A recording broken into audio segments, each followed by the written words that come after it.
everyone, this is Corey with Stafford ZDC, and here we have the Kershaw Livewire. You can see the Kershaw logo there on the clip. Kai USA. Kai is the company that owns Kershaw, and this is their very first out-the-front knife.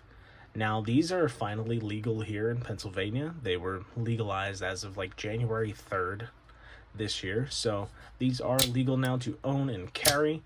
I do not know the exact laws on double-edged blades in Pennsylvania, but this is a single edge, so we don't have to worry about that. And this is the second out the front knife that I've ever handled. I had a Microtech Trudon, not a combat Trudon, but just a regular Trudon that I got as part of a trade, and I hated it. I just really did not enjoy that knife. The switch was super aggressive, and it took a ton of effort to get that to deploy and retract. And this Kershaw is pretty damn easy. Of course, it's an awful noise. I will listen to a knife open and close all day. I would kill somebody if they were firing an OTF around me all day. God, it's loud. God, it's annoying. I can sympathize with the wives and girlfriends out there who hate when we sit there and flick knives.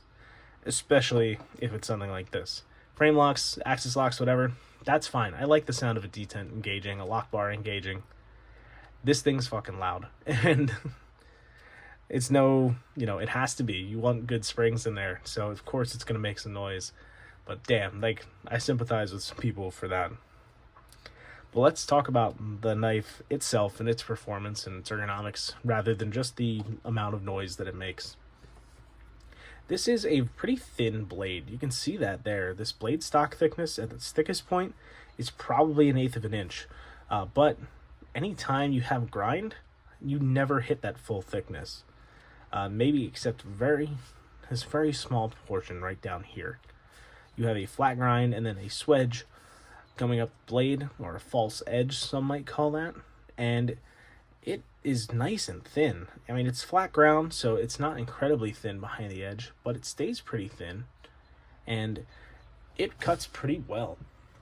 Now, something with OTFs is you're bound to have some play, so you can hear that. There's play in each direction here, front and back, and side to side. That has to happen. My understanding is that the Hawk Deadlock, which is like a $1,200, $1,500 out the front knife, is the only knife out there like this that doesn't have any play whatsoever. Otherwise, they're all going to have some play. Just part of the way the mechanism works, that it can't be perfectly tight except for those really expensive semi-custom ones, so take that as you will. That's just the reality of the situation. But this overall, besides a little bit of play, is pretty damn good. Like I said, the switch doesn't take a whole lot of effort to actuate. You can see how this fits my hand. Now, I wear a large size glove. This gives me plenty of room to get my whole hand on there, and I can stay under the switch or I can go above it. Alright, I apologize for the interruption there. My mom just had to come in and talk to me about something. It ended up not mattering anyway. She got called into work and then they told her false alarm, so that resulted in a whole lot of nothing. But what I was talking about was ergos. This fits my hand perfectly. This has plenty of room for a full hammer grip, whether you want to be on that switch or above that switch, which I wouldn't be. I'd rather be below it here. There's still plenty of room for my large size hand. You can see how this fits. Not a problem there. And I personally like to have my thumb right up here between the switch, the back edge of the knife, and the spine itself. This makes for a very comfortable place to put your thumb, and it's almost like a thumb ramp is designed in there. You can see it's multi-stepped here, like it's not a perfect curve or anything like that, but you actually don't feel that much in hand, and it makes for a really comfortable area for your thumb to land. If you want to put a little bit more oomph behind those cuts with your thumb, a little more stability, and of course if you need to do a hammer grip to really push down on this, you can. Now, things that bothered me using this was that you can feel that blade play while you are cutting with it. And, any change in direction, as soon as you get into material, you feel that blade come back, and then you feel it rock forward when you get out of the material. It's a very odd feeling, and I'm sure it's something that, with regular use of an OTF, you would get used to it. But for me, it was really odd.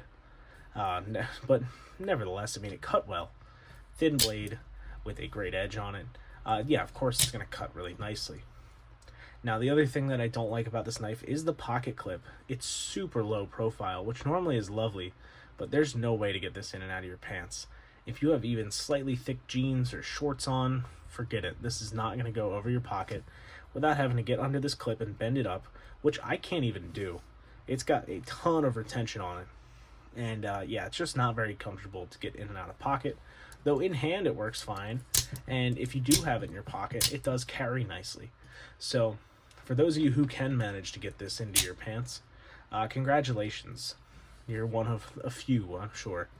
But that's really my only big gripe with the knife. Otherwise, this fires super hard. It's been super reliable. I purposely knocked it off the track. I fired it into a cardboard box, which I can just do. I have my mat right off the table here. If I fire it down into there, you can see, oh no, it's off the track. Well, you just pull it out to reset it. It goes right back on that track. No issue. And yeah, super easy to correct, and overall functioned great, performed really well. Just wasn't easy to carry, and some little quirks that I'm sure are applicable to all OTFs that I'm just not super familiar with that bugged me a little bit, but I'm sure with some familiarity and some regular use I could get over. So that's all my thoughts there on the Kershaw Livewire. Fires hard, pretty nice, and it's like 200 and something bucks, which is better than 300 and something, 400 and something for a Microtech. Yeah, pretty damn good. So hope you guys enjoyed the video, and I hope you enjoyed hearing my thoughts on this one. And with that, that's where I'm going to leave you. Thanks so much for watching. Have a great rest of your day. Take care.